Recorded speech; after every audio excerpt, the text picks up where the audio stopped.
Engkau bukan cuma ada di ruangan ini, tapi Engkau ada di dalam kami. Amin. Engkau ada di hati kami. Dan kami kemana, kami duduk, kami berjalan, kami berdiri, kami beristirahat, Tuhan juga ada bersama-sama dengan kami. Di dalam nama Tuhan Yesus, kebenaran yang memerdekakan akan kami terima pagi hari ini. Haleluya, yang diberkati sama-sama katakan amin. Silakan saudara duduk. Saudara-saudara, mari kita ambil roti dan anggur yang sudah ada di tangan kita. Dan jangan lupa saudara juga sebentar sesudah kita perjamuan kudus, ambil minyak yang saudara sudah bawa. Ya, tidak peduli mereknya apa, yang penting minyak. Bahkan setiap kali saya pergi mendoakan keluarga yang mau masuk rumah baru, saya bilang saya tidak bawa minyak, saudara yang siapkan minyaknya. Ya, supaya dia tidak menganggap minyak ini yang magis, tapi iman kita yang akan, nanti saya kasih dasar-dasar firman Tuhan. Tapi mari kita akan baca dulu 1 Korintus pasalnya yang ke-11 ayat yang ke-23. Bahwa perjamuan kudus ini bukan peraturan gereja, bukan manusia yang memerintahkan, tetapi lewat ilham Roh Kudus yang disampaikan oleh Paulus kepada jemaat di Korintus. Karena mereka salah dalam mengaplikasikan perjamuan, dia berkata ini datang dari Tuhan. Nah, kalau datang dari Tuhan berarti semua untuk kemuliaan Tuhan. Sebab apa yang telah kuteruskan kepadamu, ayat 23, ini perjamuan kudus maksudnya, yaitu bahwa Tuhan Yesus pada malam waktu ia diserahkan mengambil roti. Dan sesudah itu ia mengucap syukur atasnya, ia memecah-mecahkannya dan berkata, inilah tubuhku. Jadi ini tubuh Tuhan yang dipecah-pecahkan. Hari ini saudara tidak perlu terpecah-pecah. Nah, saudara, ada orang yang pikiran dan perasaan dan tubuhnya itu tidak akur. Ya.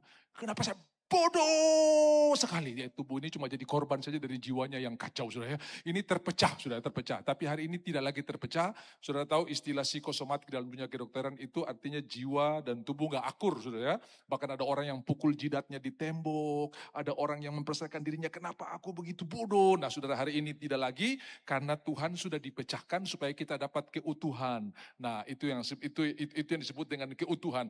Ia memecah-mecahkannya dan berkata, inilah tubuhku yang diserahkan bagi kamu, perbuatlah ini menjadi peringatan akan aku. Yang kita ingat itu apa yang Tuhan kerjakan, bukan apa yang saudara alami. Apa yang saudara alami itu fakta, semua bilang fakta, bukan kebenaran. Ya, toh? Hasil diagnosa dokter itu fakta, bukan kebenaran. Print out saudara di rekening bank itu fakta. Saldo minimum itu fakta. Bilang kiri kanan itu fakta. Bukan kebenaran, saudara-saudara ya. Bukan kebenaran. Amin. Jadi kalau saudara masukkan ATM, lalu saudara kasih masuk PIN buat transaksi, tiba-tiba ada tulisan, saldo Anda tidak mencukupi untuk melakukan transaksi ini, itu fakta. Bukan kebenaran, saudara ya. Jadi harus bedakan mana fakta, mana kebenaran. Dan yang namanya fakta harus tunduk pada kebenaran. Faktanya laut merah, kiri kanan padang gurun, di belakang Firaun mengejar, itu fakta. Tapi kebenaran berkata, angkat tongkat suruh mereka berjalan. Musa bisa bilang, Tuhan kau pakai mata dulu, ini jalan di mana? Maju laut ini. Sudah kau angkat tongkat, maju berjalan. Apa yang maksudnya angkat tongkat? Ini kebenaran yang diangkat melebihi kopu otak ini, saudara ya. Kadang-kadang tumpu kebenaran di bawah, otak di atas. Otak lebih berkuasa, tapi hari ini kebenaran lebih berkuasa daripada kopu otak, saudara ya. Angkat tongkat tinggi-tinggi, angkat kebenaran tinggi-tinggi. Masuk akal, tidak masuk akal, angkat kebenaran. Percaya saja. Pokoknya saya tertahu bikin apa, tapi mata saya tertuju kepadamu. Nah, saudara-saudara, kita akan menyadari hari ini bukan keadaan kita, tapi apa yang Tuhan kerjakan. Lanjut, ayat 25. Demikian juga ia mengambil cawan. Sesudah makan lalu berkata, cawan ini adalah perjanjian baru. Semua bilang perjanjian baru. Apa itu perjanjian baru? Apa itu perjanjian lama? Rupanya perjanjian lama orang Israel berkata begini, Tuhan berkati kami jangan cuma karena engkau punya kebaikan, tapi karena effort kami juga. Tuhan kasih hukum Taurat dan semua gagal. Tidak ada yang bisa mereka kerjakan. Nah, saudara-saudara, lalu Tuhan berikan ini perjanjian yang baru. Kenapa di perjanjian lama kita dituntut? Kamu harus. Kalau kamu suci, kamu diberkati. Kalau kamu buat begini, kamu. Tapi perjanjian yang baru bukan kita dituntut. Tuhan menyediakan. Aku akan berkati engkau, aku akan menolong engkau, aku akan menguatkan engkau. Segala perkara dapat kutanggung di dalam Dia yang memberikan. Dia memberi kekuatan, memberi anugerahnya. Nah, saudara-saudara, sehingga kita cakap menanggungnya. Cawan inilah perjanjian baru yang dimeteraikan oleh darahku. Meterai 10.000 itu punya kekuatan hukum sampai dimanapun, saudara-saudara. Ini meterai darah Yesus, saudara. Iblis pun tidak bisa kasih gagal, saudara-saudara ya. Jadi kalau cuma situasi-situasi, tak ada yang bisa gagalkan. Masa meterai darah Yesus ini kalah dengan meterai 10.000, saudara-saudara ya. Pasti menang, saudara ya. Pasti menang, iblis gak bisa. Dan inilah yang dimeteraikan oleh darahku, sebab setiap kali kamu meminumnya, menjadi peringatan akan aku. Ayat 26, sebab setiap kali kamu makan roti ini dan minum cawan ini, kamu memberitakan kematian Tuhan sampai ia datang. Saudara, akte mati itu bisa jadi dasar untuk warisan dicairkan. Selama pembuat warisan belum mati, maka warisan belum bisa dicairkan. Tapi waktu akte matinya sudah ada warisannya. Jadi ini akte kematian yang membuat warisan dari sorga cair dalam hidup kita. Sampai dia datang nanti nih, sampai dia datang. Haleluya. Jadi tiap hari ucapkan, so cair. So cair, belum cair, so cair saudara. Karena yang ngomongin Tuhan dan kita cuma masuk di frekuensinya Tuhan saja. Haleluya. Nah mari saudara-saudara kita ambil roti dan anggur yang sudah ada di tangan kita. Kita berdoa bersama-sama. Tuhan, ubah roti di tangan kami ini. Dua orang yang begitu frustrasi, kecewa sekali turun dari Yerusalem ke Emmaus. Mereka mempersalahkan keadaan, mereka kecewa dengan situasi. Apa yang mereka harapkan tidak terjadi, ternyata Tuhan punya jauh lebih hebat daripada apa yang mereka harapkan. Dan ketika mereka makan roti yang dipecahkan oleh Tuhan, mata mereka terbuka dan mereka melihat Tuhan. Di 5 bulan ke depan ini, saya percaya mata saudara terbuka, bukan lihat persoalan, lihat jawaban. Bukan lihat penyakit, lihat kesembuhan. Bukan lihat pergumulan, lihat solusi. Lihat jalan keluar. Terima kasih Tuhan, kami angkat juga roti buat keluarga kami, suami, istri, anak-anak kami, om, tante kami yang tidak bersama-sama dengan kami. Kalau mereka di ICU, mereka di rumah sakit, disembuhkan oleh Tuhan.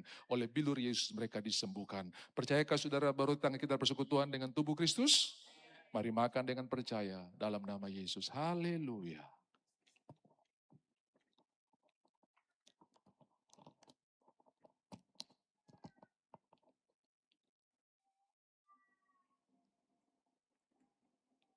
Ubah anggur di tangan kami menjadi darah-Mu. Waktu kami minumnya, bahkan darah itu nyawa, nyawa itu pikiran, perasaan, dan kehendak. Kami punya pikiran baru, perasaan baru, kehendak baru. Bukan lagi pikiran kami yang mendominasi kami, tapi pikiran Kristus yang mendominasi kami. Dan kami memandang hari esok dengan tertawa, karena Tuhan sudah memberikan yang terbaik bagi kami. Dalam nama Tuhan Yesus, kami minum dengan percaya. Dan terima perlindungan, terima pengampunan, tidak lagi ada tuduhan, rasa bersalah, rasa malu, rasa tertolak. Sekarang kepala kami tegak berjalan dan berkata kami ini milik kepunyaan Tuhan. Percayakah saudara anggur tangan kita bersekutuan dengan darah Yesus? Minum dengan percaya, terima berkatnya dalam nama Yesus. Haleluya. Puji Tuhan, puji Tuhan. Jangan dulu turun kamu dapat bagian banyak hari ini. Saudara-saudara yang dikasihi oleh Tuhan, binatang itu cuma punya 2 unsur. Semua bilang 2 unsur. Yaitu tubuh dan jiwa. Anjing punya jiwa, saudara ya, punya perasaan. Makanya kalau saudara suka pukul anjing, kau mobil masuk halaman, anjing lari bersembunyi. Kenapa? Tukang pukul sudah datang, saudara-saudara. Tapi kalau kau sayang anjing, masih 1 kilo, kau punya mobil, dia kau sudah suka cita di rumah. Kenapa? Yang sayang saya sudah pulang. Jadi saudara-saudara yang dikasihi oleh Tuhan, anjing itu punya perasaan, binatang itu punya juga perasaan. Lihat saudara yang suka pukul anjing dengan sapu. Waktu kau ambil sapu untuk nyapu halaman, dia lari karena dia tahu mau pukul dia, saudara ya. Tapi saudara-saudara, saya mau kasih tahu buat saudara, ada satu peristiwa dan ini menjadi dasar teologis buat kita semua, sehingga kenapa kita berkata jangan makan darah, karena ini dasarnya. Satu ketika Tuhan pergi ke Gerasa, semua bilang Gerasa. Gerasa ini di seberang Danau Galilea, dan saudara ketemu dengan orang yang dirasuki setan, lalu ketika bertanya namamu siapa, namanya Legion. Legion itu artinya ribuan. Ini bentuk kesatuan militer dalam masyarakat, dalam dunia Romawi. Ada kompi, ada batalion, ada legion. Di Indonesia namanya legiun. Kalau sudah pernah dengar legiun veteran, itu ribuan. Jadi legion itu 4 sampai 6 ribu. Kesatuannya itu legion. Nah, saudara-saudara, lalu hari itu ada 2.000 ekor babi yang terjun bebas ke dalam danau. Saya tanya, dari 2 unsur binatang ini, yaitu darah dan tubuhnya, di mana setan menguasai binatang ini? Di darahnya. Karena darah ini yang belok kiri, belok kanan, maju, terjun, ini darah, saudara ya. Jadi kenapa Alkitab bilang jangan makan darah? Karena ini tempat juga bisa ditempati oleh iblis, saudara-saudara. Kenapa? Tuhan juga pakai darah dan dia niru. Iblis itu nggak bisa, bukan kreator, dia suka meniru, saudara-saudara ya. Dia suka meniru. Jadi Bapak Ibu kalau Alkitab bilang itu tentu ada benefitnya. Lalu yang kedua di darah itu berbagai macam penyakit berdarah di sana. Mau tahu orang sehat ambil darahnya, saudara, atau tidak ambil darahnya dan cek di sana. Nah, saudara-saudara, ini dasar teologis bahwa langsung 2000 ekor babi itu terjun ke dalam danau. Saya juga bingung-bingung nih. Orang Yahudi itu nggak makan babi. Kenapa bisa ada babi di sana? Ini kalau bukan orang Medan, orang Toraja, orang Manado, saudara-saudara ya. Tapi saya lebih setuju ini orang Toraja. Why? Karena Lazarus itu dari Buton, saudara-saudara. Dan Buton Toraja masih satu pulau, saudara. Jadi mungkin dia panggil usaha di sini, prospek di sini. Tidak, orang Romawi itu makan babi, saudara ya. Jadi ada perusahaan, ada peternakan babi besar di daerah Gerasa itu. Dan itu 2000 ekor masuk ke dalam babi. Saudara, kali hari ini satu ekor babi berapa? Di Jayapura itu di atas 100 loh babinya. Saya cek tanya-tanya di Manado masih 65 sampai 85, saudara. Range-nya masih di bawah 100, tapi tambah ongkos kirim pesawat sama aja, saudara-saudara ya. Beli aja di sini, saudara, sama aja. Nah, Bapak Ibu, nilai untuk satu kebebasan itu mahal sekali. Dan hari ini Tuhan curahkan darahnya untuk pembebasan kita. Itu sebabnya kenapa kita perjamuan kudus perlu dasar ini. Bahwa jiwanya Tuhan udah diberikan bagi kita. Ini darahku yang diserahkan bagi kamu. Jadi kita punya pikiran baru, perasaan baru. Tuhan memberkati dan mari saudara boleh bangkit berdiri, ambil minyak yang saudara punya, kita akan berdoa.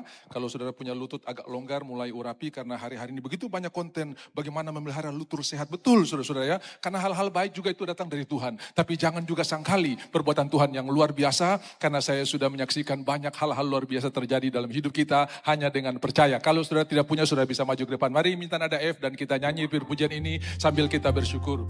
Penuhiku. Bangkit berdiri bersama-sama. Penuhiku dengan hadiratmu. Urapiku, urapiku, urapiku,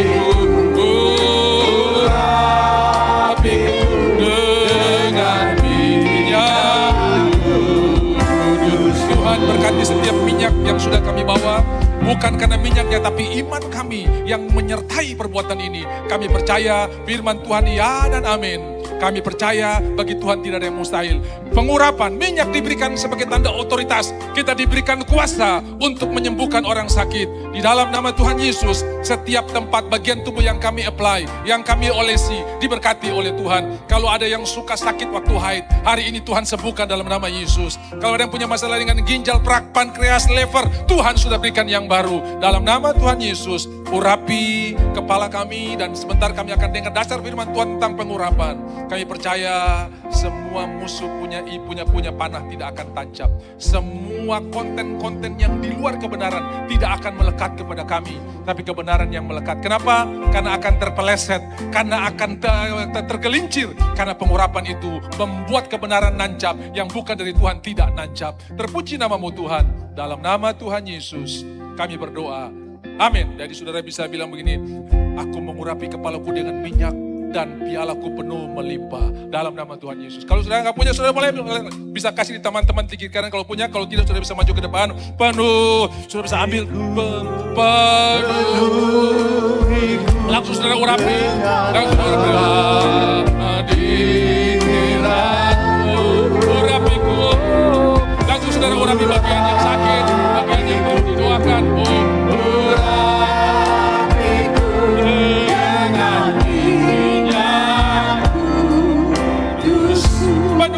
Penuhiku, langsung di-apply. Penuh dalam nama Tuhan Yesus, dalam nama Tuhan Yesus, haleluya.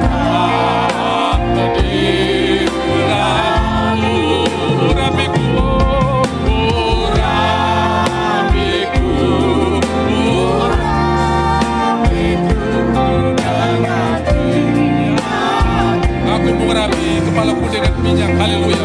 Saudara-saudara, ada beberapa saudara di sini yang suka gagal fokus. Ada beberapa saudara di sini yang tidak bisa konsentrasi. Kadang-kadang pandangannya melongo, Tapi hari ini Tuhan sudah sembuhkan saudara. Amin. Bisa bilang amin? Saya ini termasuk orang yang paling parah dalam mengingat. Tapi sudah tahu setiap kali saya pakai minyak apa saja, mau minyak baby oil, mau minyak apa saja, saya suka bilang begini, engkau mengurapi kepalaku dengan minyak. Saudara tahu kemampuan untuk mengingat, kemampuan untuk menghafal jauh melebihi yang biasa. Dulu saya paling hindari pelajaran sejarah. Itu saya minta izin atau pura-pura sakit. Tapi hari ini saya nggak tahu kenapa, kok bisa. Kenapa? Karena itu salah satu pekerjaan urapan. Dia membuat kepala kita penuh dengan minyak. Mazmur 103 ayat yang kedua, mari kita baca bersama-sama. Mazmur 133 ayat yang kedua. Seperti minyak yang turun dari kepala Harun, meleleh ke janggutnya. Bapak Ibu, semua kebenaran, semua urapan yang saudara terima ini, turun ke janggut-janggut bicara tentang kedewasaan. Cara bicaramu dewasa, cara bicaramu kebenaran, cara mengucapkanmu adalah janji Tuhan. Seperti minyak yang baik di atas kepala, meleleh ke janggut, lalu terus meleleh ke bawah ya, sampai ke leher jubah. Terus saudara-saudara, janggut kelihatan, leher jubah kelihatan. Sesuatu yang terjadi di alam roh akan kelihatan di dalam tubuh saudara. Akan kelihatan dalam hidup saudara. Tuhan memberkati, silakan saudara duduk. Terima kasih dan saya akan lanjut saudara-saudara ya. Ya, kita lihat 2 Samuel 1 ayat 2 Samuel pasalnya yang pertama ayat 21. Saudara lihat apa yang terjadi dengan Saul. Saul lagi sibuk cari-cari pemanggil arwah. Orang lain sementara mengurapi perisainya. Hai gunung-gunung Gilboa, jangan ada embun, jangan ada hujan di atas kamu. Hai padang-padang pembawa kematian. Mari kita baca sama-sama mulai kata sebab 2-3. Sebab di sanalah perisai para pahlawan dilumuri, perisai Saul yang tidak diurapi dengan minyak. Saudara, berapa banyak saudara yang orang punya perkataan ngomong langsung, saya tidak bisa lupa. Itu nancep. Berarti tidak ada minyak yang bikin panah itu terpeleset. Jadi kalau tidak ada minyak, nancap. Saya tidak bisa lupa. Padahal saudara-saudara yang harus nancap itu kebenaran.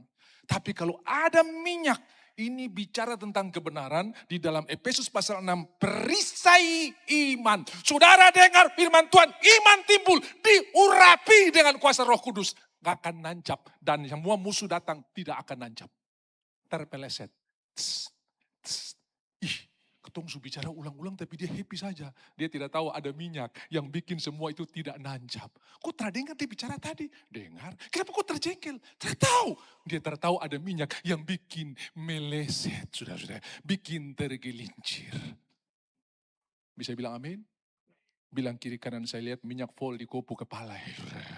Iya, artinya itu tidak mempan, tidak terganggu, tidak bikin jengkel. Kenapa? Tidak nancap. Tidak nancap. Di dalam 1 Samuel 19 saya sudah khotbah saudara tentang Daud yang pergi ke Rama waktu dia dikejar-kejar oleh Saul. Dan hadirat Tuhan itu ternyata punya radius. Jadi jangan kaget orang yang dekat rumah saudara. Jadi mikir saya mau masuk rumah ini tapi kenapa lain sekali ya. Karena ada hadirat saudara. Karena hadirat itu ada radiasinya. Nah kemarin saya sementara cuci-cuci mobil di halaman. Saya punya satu kebiasaan. Buat aktivitas apa saja sampai nyetir itu selalu menyembah Tuhan. Karena Mazmur 23 itu ada 2 unsur. Dia dan engkau. Ya, 1-3 itu orang ketiga. Ya kan? 4-6 itu orang kedua. Jadi saudara boleh dengar konten apa saja, itu baru orang ketiga. Habis itu matikan, lalu bangun hubungan dengan Tuhan, orang kedua. Ya, Tuhan adalah gembalaku, Ia membaringkan aku di padang yang berumput hijau. Ia membimbing aku ke air yang tenang, Ia menyegarkan jiwaku. Ia menuntun aku di jalan yang benar oleh karena namanya. Lalu ayat 4, sekalipun aku berjalan, aku tidak takut bahaya sebab engkau orang kedua. Jadi saudara-saudara yang dikasih oleh Tuhan, boleh banyak informasi tentang Tuhan orang ketiga. Tapi jangan lupa masuk yang lebih dalam lagi. Hubungan dengan Tuhan. Merenungkan itu masuk kepada keintiman. Jadi ini juga di dalam puji-pujian juga. Mimpin pujian saya lihat saudara-saudara ini luar biasa. Saudara berdoa dan di dalam lagu itu saudara-saudara ada yang informasi. Dia sungguh baik. Nah kalau kita nyanyi lagu dengan ada A coba. Ini dari awal sampai akhir. Informasi semua. Dia mati bagiku, Dia bangkit bagiku, Dia Tuhan. Refrain. Dia sungguh baik, Dia dia sangat baik. Yesus, dia dari awal sampai akhir orang ketiga. Informasi. Saudara-saudara, dia baik. Ada lagu yang gabungan, Mazmur 23. Setengah dia, setengah kau. Ya, lagu yang tadi kita nyanyi di akhir itu A juga, yaitu Yesusku, penyelamatku, tiada yang seperti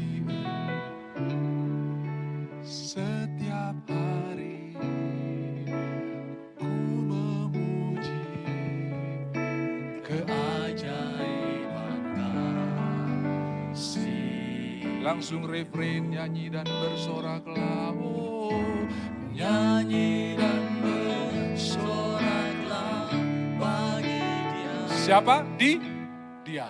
Pujian, hormat, kuasa bagi Raja.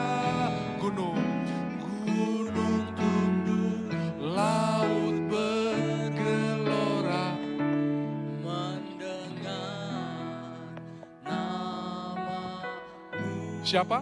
Orang kedua. Jadi ini gabungan antara dia danmu. Sama dengan Mazmur 23. Oke? Jadi ada dianya, ada engkaunya. Tapi ada lagu yang dari awal sampai akhir terada dia, semua kau. Kau sungguh indah tiada taranya.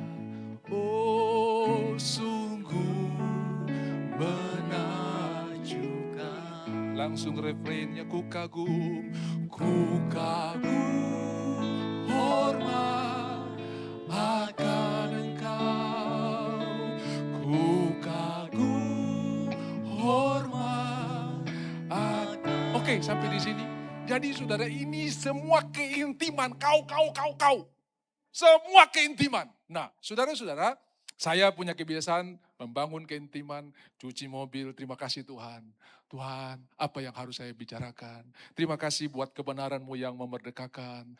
Kenapa? Karena kekhawatiran sehari, cukuplah sehari. Nah, kenapa orang stres? Sudah mungkin pernah dengar yang namanya PTSD, Post Traumatic Stress Disorder.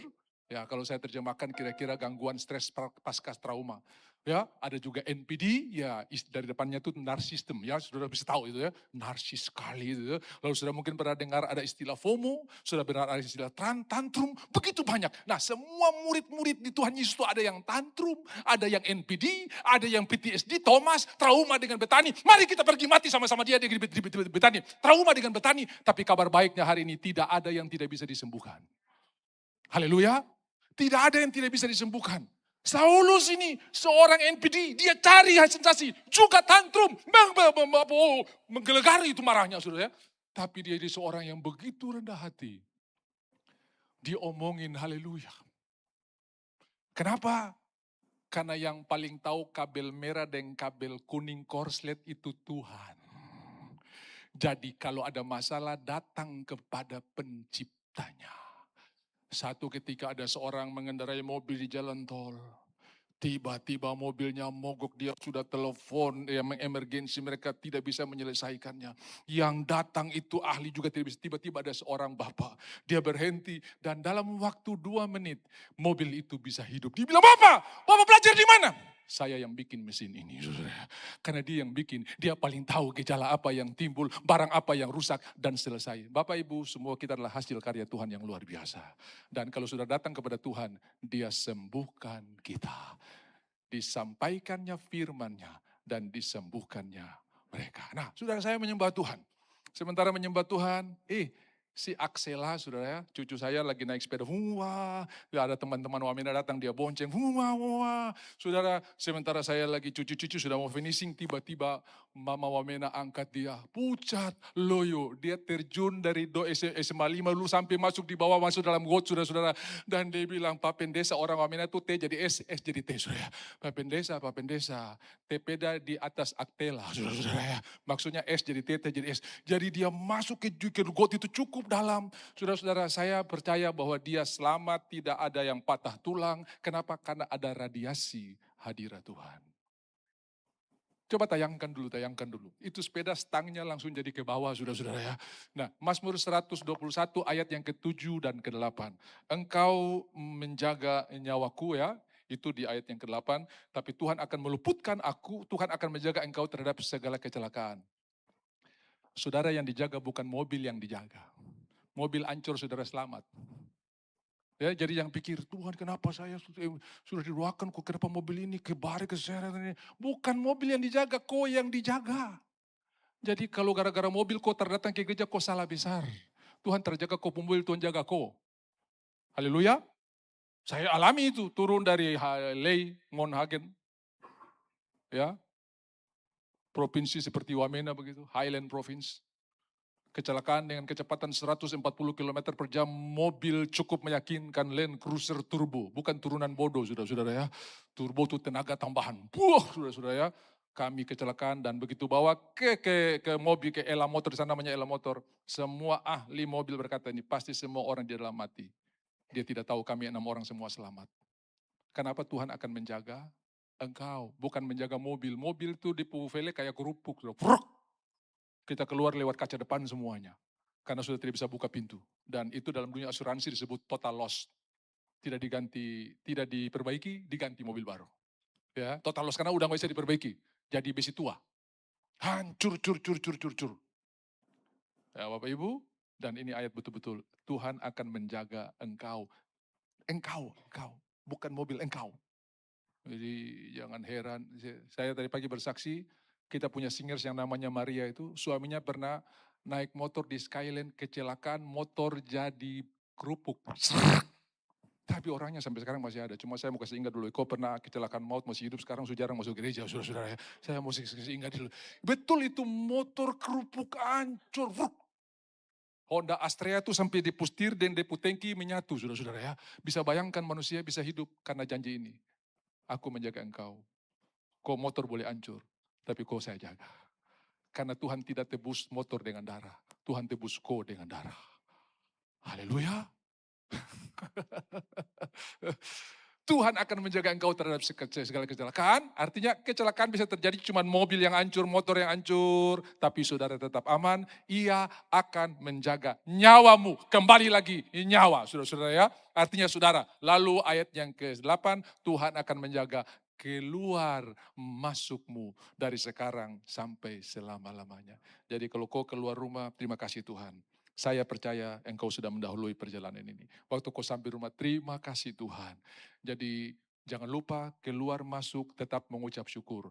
Apalagi yang datang jauh-jauh saudara ya, mengucap syukur. Saudara yang sudah jago bawa mobil pun tetap mengucap syukur. Apalagi yang baru belajar, mesti tambah mengandalkan Tuhan saudara-saudara ya. Kalau kau bisa selamat bawa motor sampai di tujuan, mengucap syukur. Karena sekarang ini bukan kita tabrak orang, orang tabrak kita saudara-saudara ya. Kau hati-hati jalan di pinggir, tetap kau tampiaskan apa? Orang mabuk yang keluar tabrakku. Tapi saya percaya waktu kau keluar orang mabuk masih tidur, begitu kau lewat baru dia keluar saudara-saudara ya. Bisa bilang amin?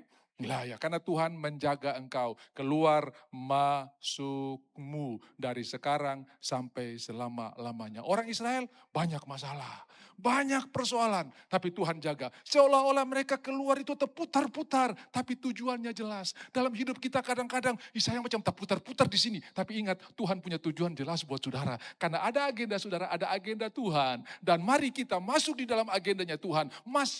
Yesaya pasal 55, kita lihat ayatnya yang ke-7 mulai. Yesaya pasal 55. Apa yang ditulis di sana? Yesaya pasal 55 bisa ditayangkan. Yesaya pasalnya yang ke-55. Sebab setinggi langit dari bumi demikianlah tinggi. Tuhan punya rencana, kita juga punya rencana, ya.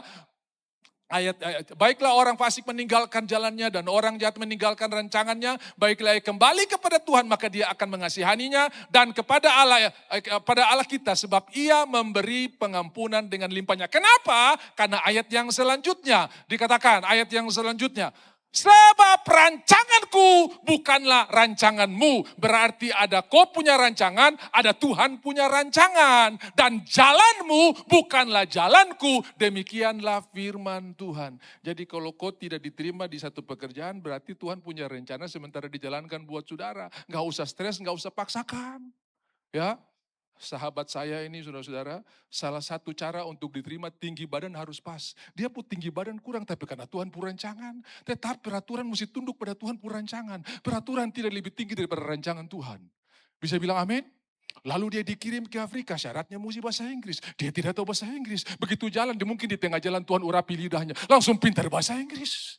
Perusahaan kasih kendaraan, dia tidak tahu bawa mobil. Pokoknya saya harus bisa nyetir. Bisa bawa mobil sekarang. Jaraknya jauh, dari Lere sampai ke sini, saudara-saudara ya. Nanti kalau saudara pikir ini hoax, ketemu langsung orangnya. Ini pelakunya ada depan, saudara ya. Puji Tuhan, saya sudah nginap semalam di rumah mereka dan indah sekali itu. Oksigen full sekali, saudara ya. Terada asap mobil, terada asap motor, terada ngeng-ngeng racing, terada saudara. Memang betul-betul yang terdengar hanya bunyi kicau-kicau burung yang luar biasa. Nah, saudara-saudara dikasih oleh Tuhan. Tuhan punya rancangan, kita juga punya rancangan. Dan tahu nggak, setiap kali kita beribadah, kita sementara masuk dalam rancangannya Tuhan. Makanya jangan stres. Orang stres itu kenapa? Karena dia tidak dengar firman Tuhan, kekhawatiran sehari cukuplah sehari. Dua hal yang bikin jantung kita berdegup kencang adalah jatuh cinta dan jatuh tempo, saudara-saudara ya. Yang pertama endorfin keluar, yang kedua adrenalin yang keluar. Dan kalau adrenalin sering keluar, ginjal bocor, jantung bocor, semua bocor, itu adrenalin, saudara-saudara ya. Tapi endorfin itu sesuatu yang luar biasa. Nah, Bapak Ibu yang dikasihi oleh Tuhan, antara hari ini sampai besok tanggal 3, masih ada beberapa jam. Ucapkan syukur dan taruh pengharapan saudara kepada Tuhan. Orang yang menaruh pengharapan kepada Tuhan pasti diberkati. Diberkati dalam hal apa? Bisa tidur nyenyak, bisa punya hikmat yang bekerja, bisa punya tubuh yang sehat, bisa punya pikiran yang terang. Itu orang diberkati. Taruh kata besok Tuhan tidak jawab. Saudara jauh lebih daripada pemenang. Kenapa? Jam-jamnya sudah lewati dalam ketenangan. Tapi taruh kata besok Tuhan jawab pun, engkau orang paling rugi. Kenapa? Engkau sudah lewati dalam stres sepanjang hari. Makanya kesusahan sehari cukuplah sehari. Kita ini anak baru kelas 6 SD, tong pikir sampai dia menikah. Nanti dia tamat sekolah di mana, terus biaya berapa, S1 di mana. Itu bikin stres ancur, saudara-saudara ya. Padahal kita bisa terima kasih Tuhan hari ini dia pulang sekolah walaupun baru kelas 3 SD. Ketong pikir sampai nanti dia merit gimana, kira-kira dapat jodoh siapa. Astaga, bilang kiri kanan saya kenal orang itu, saudara. Jadi kesusahan sehari cukuplah sehari. Yang besok nanti kita urus lagi. Haleluya. Aduh, saya lihat anak ini nih, kira-kira masa depan seperti apa, dunia kayak suruh susah kayak begini. Aduh, saya baru dapat berita dari kampung, ada dokter 200 nganggur di Medan sana. Aduh, ini anak mau jadi apa ini? Itu kopu otak, Tuhan pu otak beda dengan kopu otak, karena I have a plan for you. Saya punya rencana yang ada padaku terhadap engkau. Dan itu beda setinggi langit dari bumi. Bisa bilang amin? Kasih saja kebenaran, ajak dia beribadah, ucapkan firman Tuhan. Saya kasih kabar buat saudara, bahwa cuma 3 tahun bersama dengan orang tua yang memberikan kebenaran, itu berdampak sampai tua. Siapa? Musa. 3 bulan mereka tahan. Lalu akhirnya sudah, kita ikut perintah raja, harus dibuang ke sungai. Tapi buangnya dengan hikmat. Makanya saudara harus bedakan mana kebenaran, mana pengetahuan, mana ranah knowledge, mana ranah wisdom. Dan wisdom itu datang dari Tuhan. Takut akan Tuhan adalah permulaan hikmat. Orang bisa punya pengetahuan, tapi tidak punya hikmat. Pengetahuan mengajarkan orang bersalah harus dihajar. Tapi hikmat mengajarkan bagaimana cara mengajarnya. Itu hikmat. Dalam 1 Raja-Raja pasal yang ketiga, ketika Salomo jadi raja, kita pergi dulu Yakobus 1 ayat yang ke-5. Orang yang minta hikmat, Tuhan tidak akan bertahan-tahan untuk memberikannya. Karena Tuhan paling senang, jikalau kamu kekurangan hikmat, minta dari Tuhan, maka dia tidak akan bertahan-tahan, dia akan berikan. Yakobus 1 ayat yang ke-5, baca sama-sama. Yakobus 1 ayat yang ke-5. Apa yang dikatakan oleh firman Tuhan, ya, kalau ada di antara kamu yang kekurangan hikmat, ya, ini semua ayat-ayat, 2, 3. Tetapi apabila di antara kamu ada yang kekurangan hikmat, yang semua orang dengan tidak, maka hal itu 2 kali Tuhan akan berikan, maka hal itu akan diberikan. Kenapa? Karena minta hikmat itu seperti begini. Anak saudara punya PR 10 nomor matematika, lalu sudah dia bilang begini sama ayahnya, Papa, tolong ajar saya bikin nomor 1K. Nanti yang 9 itu saya selesaikan karena saya sudah tahu bagaimana cara menyelesaikannya. Orang tua biar ada kerja langsung cepat-cepat tolong. Kenapa? Karena dia minta hikmat untuk menyelesaikan. Bukan minta penyelesaian. Kalau dia bilang begini, Papa, ini saya ada PR 10 nomor bikin kah? Kenapa? Saya mau main game. Gak ada orang tua yang akan bikin. Hah? Suruh papa kerja PR baru kau main game. Nah sama seperti kita minta kepada Tuhan penyelesaian, bukan minta hikmat. Minta hikmat dan Tuhan tidak pernah tahan kalau sudah minta hikmat. Masih ingat Salomo begitu dia jadi raja, minta apa yang kau minta. Dan dia tidak minta lain, dia minta hikmat. Apa yang terjadi? Karena engkau tidak minta kekayaan, nama baik dan keamanan negerimu. Maka apa yang kau cuma minta hikmat, apa yang tidak kau minta, ku berikan kepadamu. Dia orang yang paling kaya sepanjang sejarah. 1 tahun pendapatannya itu 666 talenta emas. 666 kali 34 kilo. Lebih hebat dari Elon Musk, saudara-saudara. Tidak raja seperti dia. Saudara-saudara dikasih oleh Tuhan. Dan habis dia minta hikmat di Gunung Gibeon, datang ada 2 perempuan sundal yang tinggal satu kos. Ya tidak tahu ayahnya siapa, tapi mereka melahirkan beda hari. Yang satu melahirkan hari ini, 3 hari kemudian yang satu. Lalu satu malam ketika mereka tidur, yang satu tindis depu anak, kemudian dia diam-diam kasih pindah depu anak yang mati, ke temannya yang punya anak masih hidup. Waktu pagi hari begitu dia bangun, dia mau nete anaknya, dia periksa sudah mati. Setelah ku teliti, ternyata ini bukan anakku. Dan mereka bertengkar di kamar, tidak ada solusi, datang kepada raja. Raja, ini ceritanya begini, seperti yang saya cerita. Saya melahirkan anak perempuan. Kemudian 3 hari kemudian dia. Lalu pada waktu malam dia tindis depu anak mati. Dia kasih pindah di saya. Dan pagi hari waktu saya mau nete dia. Saya selidik. Ini anak bukan saya punya anak karena sudah mati.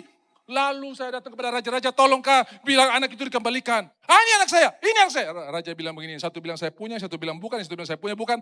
Algojo bawa parang. Siap. Lalu raja bilang, parang ini anak, kasih setengah buat satu, kasih setengah buat satu. Lalu ibu yang satu bilang begini, jangan bunuh dia, biar sudah, kasih ke orang ini. Karena dialah yang layak mungkin menerima. Saya tidak rela anak ini dibelah di depan saya. Terus Salomo bilang, kasih buat ibu ini, karena ini ibu yang asli. Seluruh Israel kagum, wow, hikmat yang luar biasa.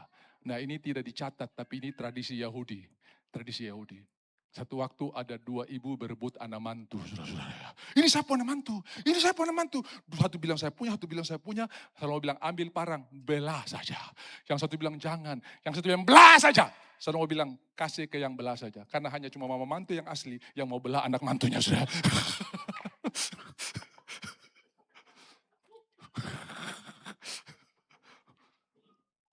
Kau jangan lihat kopu diri lah, saudara. Lihat Tuhan lah, saudara.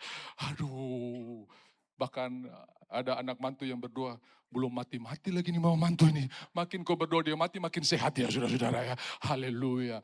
Tuhan ubah saya untuk menghadapi persoalan ini. Bukan suruh ubah orang lain. Doa yang benar tuh kayak begitu. Suami istri kalau berdoa, jangan ada suami berdoa Tuhan ubah istri saya. Salah. Jangan ada istri berdoa Tuhan ubah suami saya. Salah. Doa yang benar Tuhan berikan kekuatan kepada saya untuk hidup dengan suami yang berbeda. Satu pikiran, satu perasaan. Dan itu namanya harmoni. Minggu lalu ya, harmoni kita sudah dengar harmoni. Nada-nada berbeda disatukan dalam satu simfoni. Ada Tuhan, semua selesai. Pikiran perasaan bisa disatukan hanya di dalam Tuhan. Itulah kekuatan tiap-tiap kita yang Tuhan karuniai berkat yang luar biasa. Nah, 3 bulan mereka lempar tapi dengan hikmat. Dibuatlah keranjang dan dikasih ter. Dan keranjang itu saudara-saudara ya, dari kayu papirus, dari pohon papirus. Dan menurut tradisi waktu saya pergi ke Mesir mereka bilang begini, ini pohon ini dia punya bau itu bikin binatang di sungai Nil itu tidak suka cium. Makanya zaman itu belum ada bendungan Aswan. Bendungan Aswan itu yang tahan buaya-buaya Nil tidak sampai di kota Kairo. Dulu belum ada, saudara-saudara ya. Itu kuda Nil dengan buaya Nil itu yang terkenal jahat masih beredar di situ. Tapi saudara-saudara lihat, takut akan Tuhan. Iman yang diurapi membuat semua yang kita kerjakan diberkati oleh Tuhan. Ikut perintah aja ikut. Dibuang.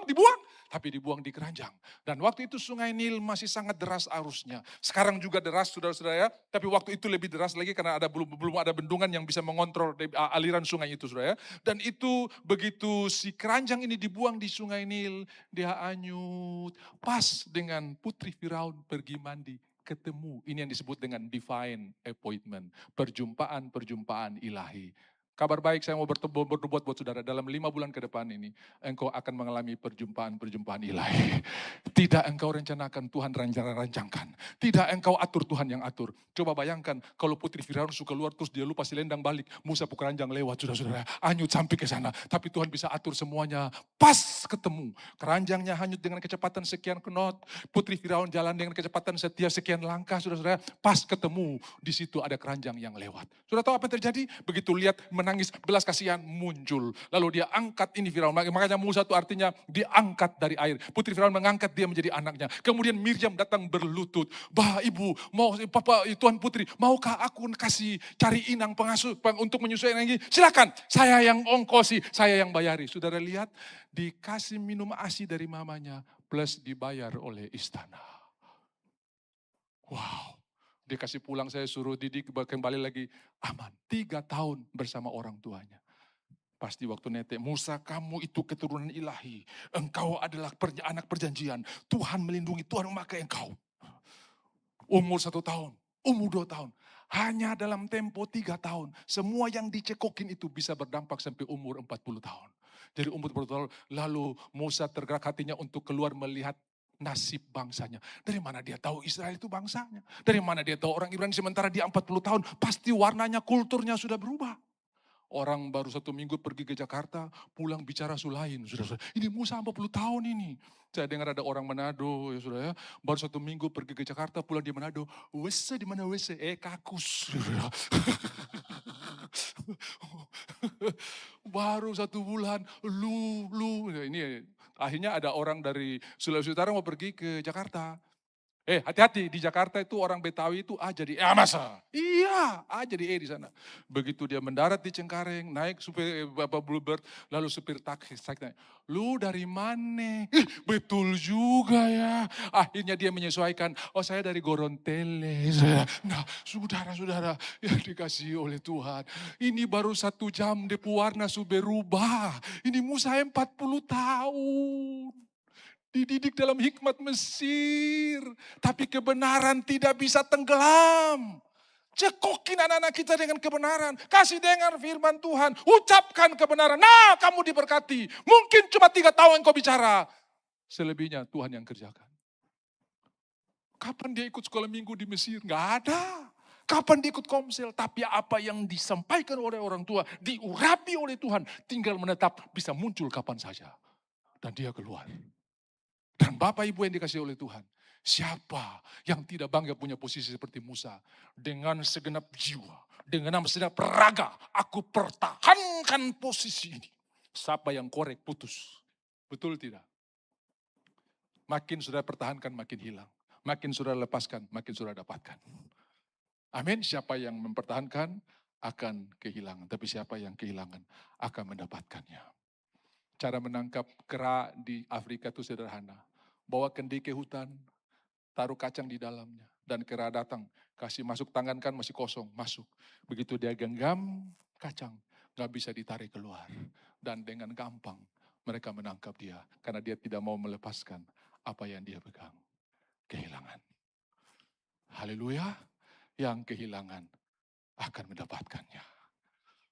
Bapak, saya proses semua tapi kalah. Bapak Ibu, apakah orang Israel yang banyak kali gagal kalah itu tidak terjadi apa yang Tuhan rencanakan? Terjadi. Selama saudara mengandalkan Tuhan, kadang-kadang yang kita lihat, yang kita hadapi tidak seperti yang kita harapkan. Tapi I have a plan for you, sebab aku punya rencana. Rencana itu melebihi rencana saudara. Izinkan kebenaran lebih tinggi daripada kopu otak. Izinkan kebenaran lebih tinggi daripada kopu akal. Karena 2 ekor ikan 5 roti hanya untuk makan 1 atau 2 orang. Tapi pikiran Tuhan melebihi segalanya. Pangkat yang belum naik, gaji yang masih pas-pasan hanya untuk setengah bulan. Tapi pikiran Tuhan berbeda. Karena dia masih punya cara untuk memberkati saudara. Bukan dengan cara saudara, tapi dengan cara Tuhan. Setuju katakan amin. Saudara harus tahu, tiap bulan kita tidak pernah utang. Dulu waktu kita masih punya bendahara, itu 3 bulan gak bayar hotel ini. Sampai mereka bilang minggu depan tidak boleh ibadah. Saya bilang saya tekel sekarang. Gak pernah satu kali pun one prestasi. Kenapa? Karena Tuhan luar biasa. Gak pernah. Dulu saya sampai dikasih surat, Pak, minggu depan gak bisa ibadah. Kenapa? Udah 3 bulan belum bayar. Tuhan. Tuhan. Tapi hari ini saudara, saya tahu Tuhan kita Tuhan luar biasa. Setiap bulan kita harus bayar sekretariat. Gak pernah one prestasi. Bagaimana caranya saya tidak tahu. Kadang besok jatuh tempo. Saya cuma bilang, Tuhan terima kasih. Karena rancanganmu bukan kecelakaan. Kadang sudah waktu habis. Tuhan tidak pernah terlambat. Kadang-kadang kelihatan lambat, tapi tidak pernah terlambat. Ini Tuhan yang diajarkan hari ini. Rancanganku, bukan rancanganmu. Haleluya. Kita maju terus saudara-saudara. Apa yang dikatakan oleh firman Tuhan tadi? Bahwa kalau pengurapan itu turun, dia membuat semuanya tergelincir. Dan pengurapan itu turun dari kepala, sampai seluruh tubuh ini sehat. Mari kita lihat dulu apa yang ditulis firman Tuhan kepada Yosua dalam Yosua 1 ayatnya yang ke-8. Sudah perhatikan ayat ini baik-baik. Ya, jangan engkau lupa memperkatakan firman Tuhan. Ya, jangan engkau lupa memperkatakan tahun Tuhan. Ya, dan tetapi renungkanlah itu siang dan malam, supaya engkau bertindak hati-hati sesuai dengan segala yang tertulis di dalamnya. Jadi saudara-saudara, ada doa, ada permohonan. Coba lihat Filipi 4 ayatnya yang ke-6. Janganlah kamu khawatir tentang apapun juga, tapi nyatakanlah segala keinginanmu kepada Allah di dalam doa dan permohonan. Semua bilang doa dan permohonan. Jadi tidak semua doa itu permohonan. Walaupun permohonan juga adalah bagian dari doa. Tapi tidak semua doa adalah permohonan. Karena ada doa, ada permohonan. Doa itu bisa memperkatakan firman Tuhan. Doa itu bisa mengucapkan berkat-berkat Tuhan. Doa itu bisa mengucap syukur atas perbuatan Tuhan. Doa itu juga bisa mengucap syukur atas mujizat yang sudah Tuhan siapkan untuk masa depan kita. Doa itu juga bisa bersyukur atas penyediaan Tuhan sepanjang bulan ini. Setiap hari kita menikmati berkat Tuhan. Jadi tadi kesusahan sehari, cukup sehari sama seperti yang Tuhan ajarkan doa Bapa kami, berikanlah kami pada hari ini makanan kami yang secukupnya setiap hari.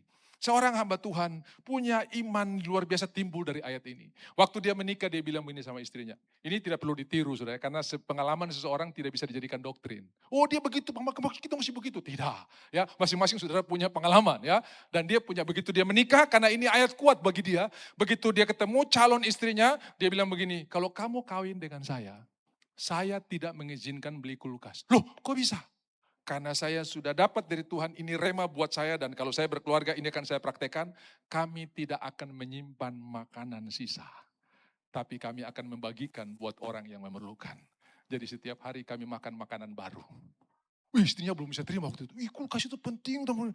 Tapi ini akhirnya terima. Jadi saudara begitu sore hari makan malam selesai, siapa yang lihat, mari singgah ini ada. Jadi tidak ada makanan yang mereka simpan di freezer. Tidak ada yang mereka simpan di kulkas. Until now sampai hari ini. Mereka bagi. Ini kalau sudah ada lebih berarti orang lain punya. Saudara nggak usah tiru, pulang sudah lempar kulkas taruh di luar. Jangan saudara. Jangan, nanti kalau saya bertamu di rumah saudara, saya nggak bisa makan buah yang sudah simpan di sana saudara ya. Jangan. Ini pengalaman dia dengan Tuhan ya. Tapi ini menunjukkan bahwa Tuhan pelihara dengan apa yang dia percayai.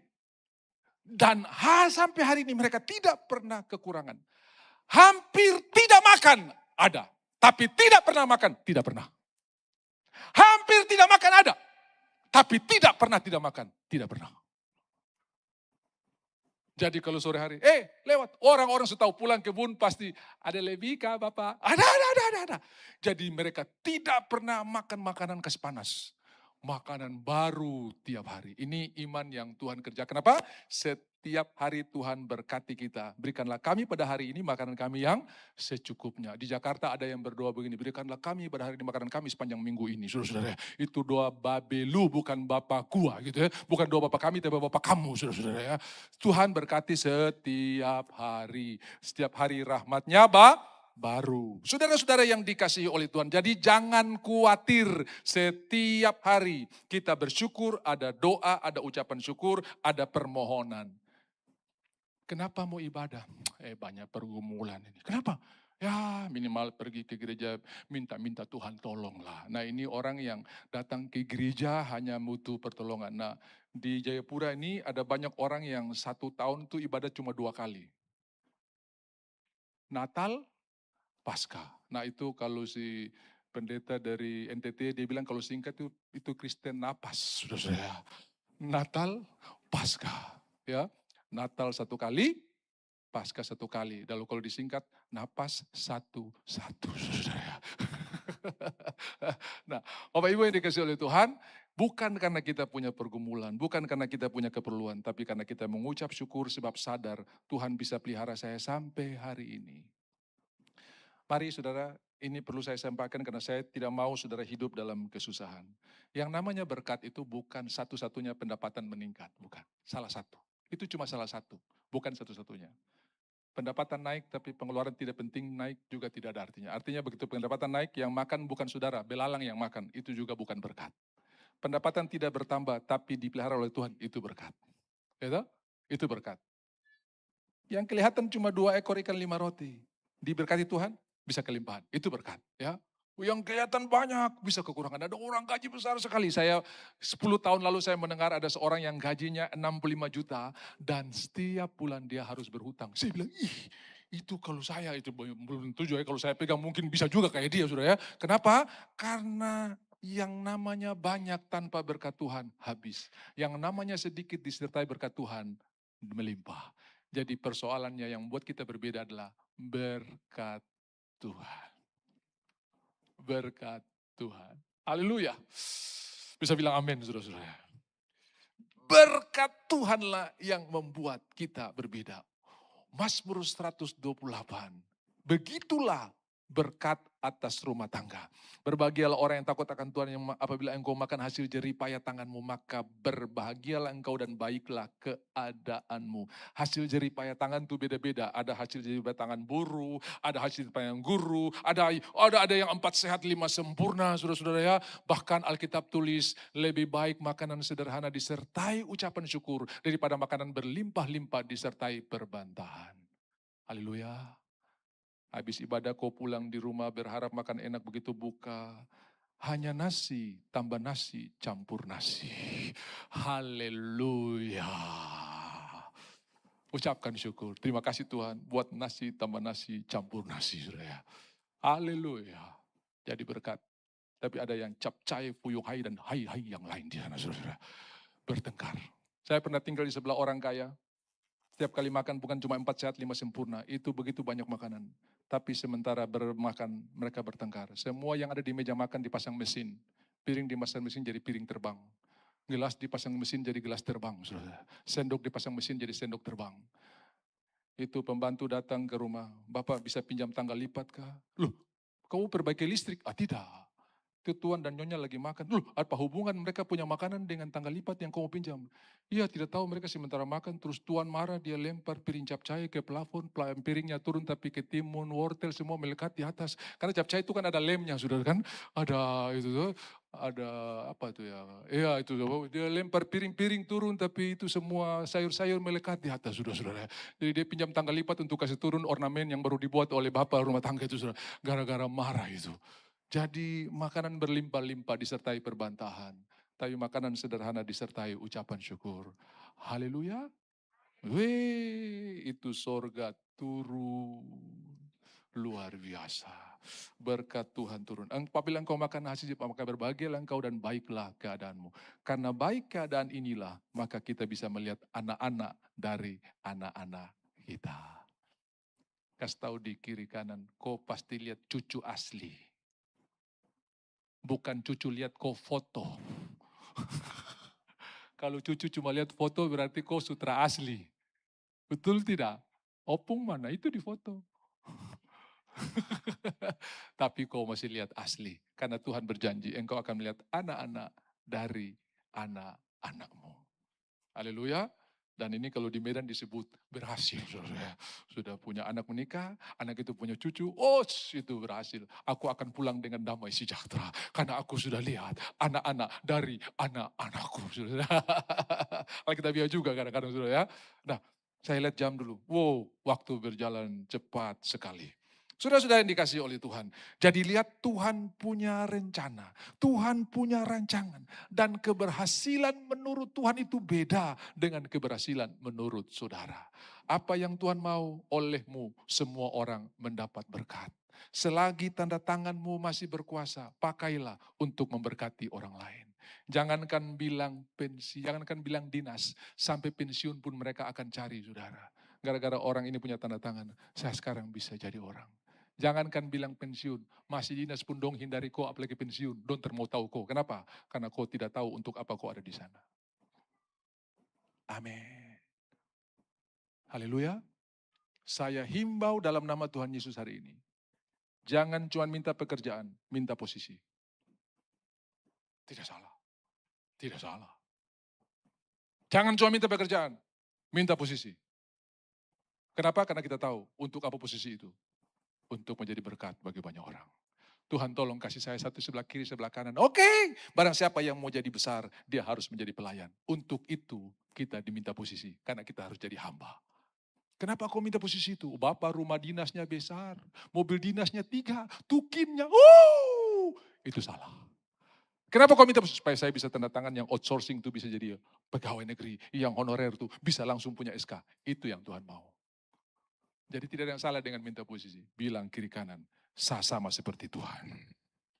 Loh, ini yang ngomong firman ini, bukan saya ini tuh. Barang siapa yang percaya kepada Tuhan, dia akan jadi sama seperti Tuhan. Kenapa? Karena kita akan menjadi sama seperti apa yang kita cintai. Kalau sudah cinta Tuhan, sudah akan jadi sama seperti apa yang saudara cintai. Ketika anak-anak senang dengan Ronaldo, semua potong rambut kayak Ronaldo. Padahal Ronaldo tersuruh potong, saudara. Dia terkasih fee juga, karena itu jadi figur. Ya kan? Dulu saya ingat zaman Lupus itu, tahu film Lupus itu yang ada kuncir kecil. Semua anak-anak dibuat kuncir, padahal dia tersuruh bikin nih. Saya kasih kopi kalau kau bikin kuncir di sini.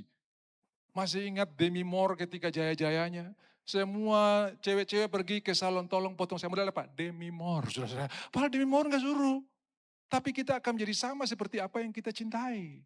Apa yang kita idolakan. Idol, itu berhala sebetulnya, saudara. Idol. Tapi kita akan menjadi sama. Makanya kalau sudah cinta Yesus, sudah akan jadi sama seperti Kristus. Terakhir, untuk melihat anak yang baru lahir, kita perlu instruksi dan pengumuman dari orang tua. Anak saya nomor 5 di tempat penampungan bayi. Tapi ketika anak itu bertumbuh dewasa, tidak usah taruh nomor di jidatnya yang membuktikan dia anak Panenggolan, dia anak Pak Mikal, dia anak Bapak ini. Tidak. Lihat dia punya perilaku. Kita bisa tahu itu anak siapa. Kau lihat, dia puseret kaki persis dia Bapak.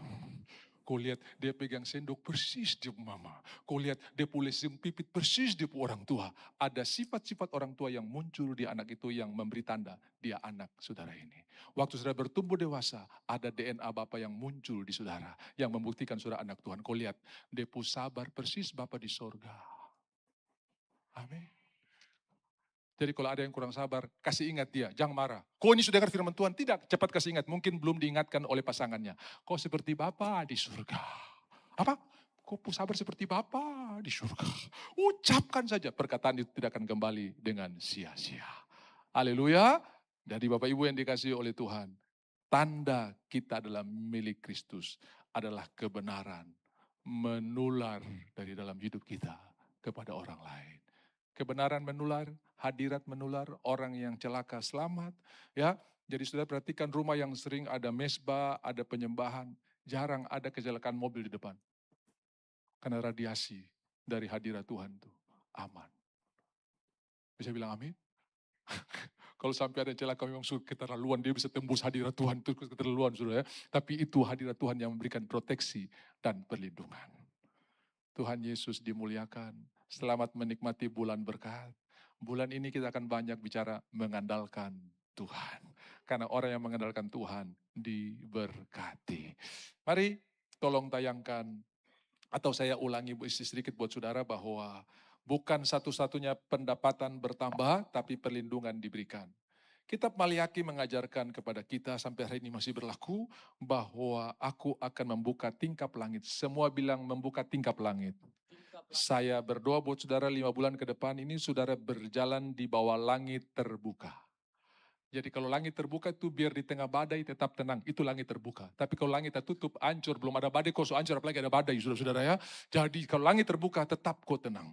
Langit terbuka membuat saudara bisa mengekspresikan dan bisa mengapply apa yang Tuhan berikan buat saudara. Tadi pagi saya berikan contoh, ada anak unta yang berdiskusi dengan mamanya. Dia bilang begini, "Mama, kenapa kita punya bulu mata nih lebih panjang daripada Syahrini bulu mata?" Maaf, saya belum pernah lihat Syahrini bulu mata, saudara-saudara ya. Tapi ini cerita, ya karena konon cerita kan Syahrini punya bulu mata cukup panjang, saudara.